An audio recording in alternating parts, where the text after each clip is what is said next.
So there are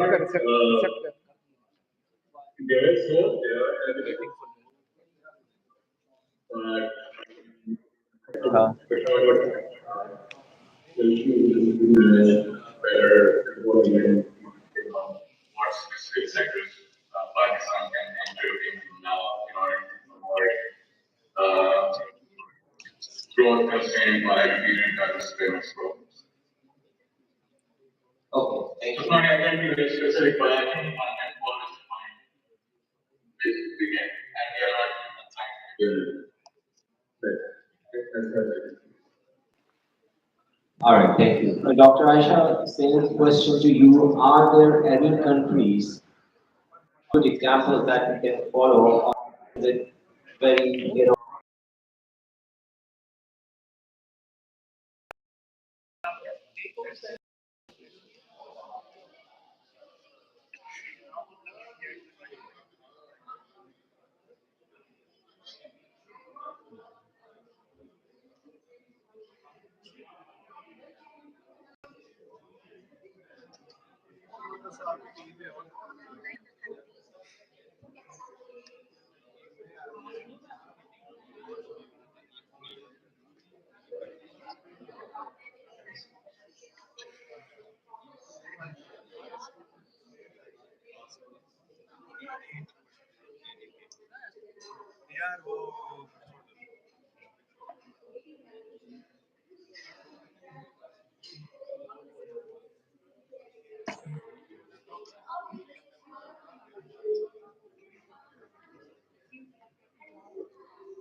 Hello, how are you, Mr. Raja?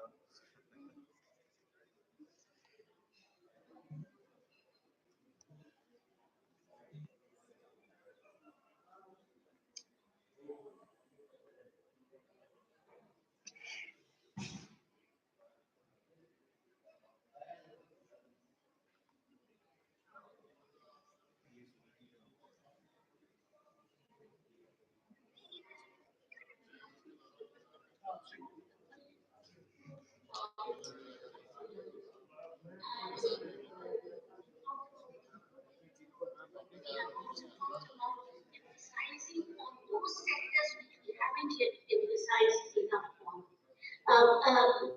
When we talk about export promotion, we just focus on just so Pakistan has to diversify its exports, and Pakistan has to diversify its export markets for us to really benefit and from global developments and growth for ourselves also benefit from that. And other thing is that, and getting out of the balance, if you look at the balance of payment situation, when we go in for higher growth, our balance of payment crisis comes in. And our booms and bust guidance are very clear. We go in for high growth, we are able to sustain current account deficit, and we go down as a country overall. We need to change and take some important decisions as to how we want to move forward and increase the pie as the discussion has been.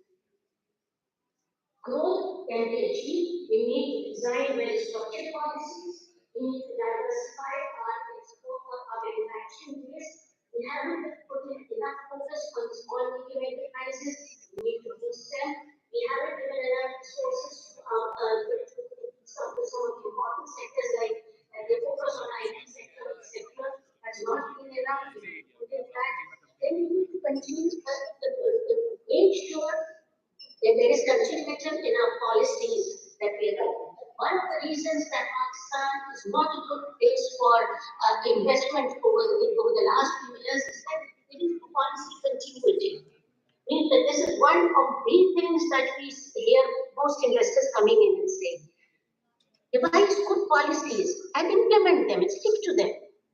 Devise changed policies. We cannot move business as usual at the way we have been running and structuring the economy over the last 70 years. Things have to change. We have learned our lessons and we haven't learned how well we do. We've had experience with situations of near default in one year. What more wake up call does we need? We have the policies for it. We know what to do. We need the political will to put them together. We need to change the structure of the economy. We need to diversify our exports. We need to focus on different areas. We need to build in human capital, which is more in line with the demands of the new world.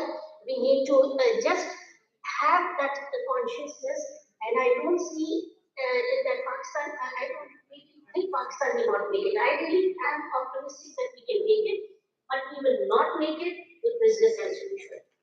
Changed approach has to be adopted. This elite capture that we see that policies are benefiting only a few segments of the population and only few sectors, and it's not broad-based, and the things have to change. And if you change them, I don't see any reason why they will not go forward. Okay, so I know, I mean, you have been, and people would say you have been in the government, Dr. Aisha, for a very long time. But we will all understand that the constraints that you must be facing during your, whatever, whether you are finance minister in Punjab or at the federal level. Let's say you given a bit a free hand, right? What are one or two things you think are the most important that we need to address, and not necessarily the economic policies, be other things maybe that you think that we need to address, because some people say competition, growth rates, some people would say this huge import bill. If are given a free hand, what would you, two things that you would be doing? Let me answer this pretty candidly. And as you refer to that, I've been a part of the system to the limited extent that I have been. What is lacking is not the know-how as to how to move forward. What is the problem that we had is that there is a lack of willingness to change the status quo. When we talk about, when I was in the government, we were talking very strongly about having a new social contract so that we can have wise policies and come up with strategic interventions which may be different from what the country has been used to, put us in the right direction. We need to first of all have the political will, have the social contract, have the consensus that yes, agreement that we need to do things differently and run this economy kind of differently, because what we have previously done has not taken us out on a very sustained growth path, which a country like ours, the sixth largest populated country in the world, should really be putting in.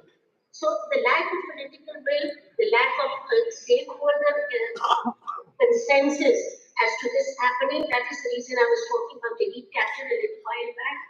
I would write as the biggest hurdle in moving forward. If we put our minds to it, we can move forward.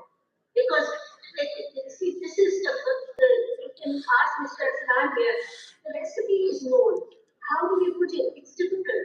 It will require sacrifice. But let the sacrifice be equally and proportionately, rather proportionately be done by those who can take a bigger burden in terms of better policy measures. Let me give you an example. We wanted to devise a very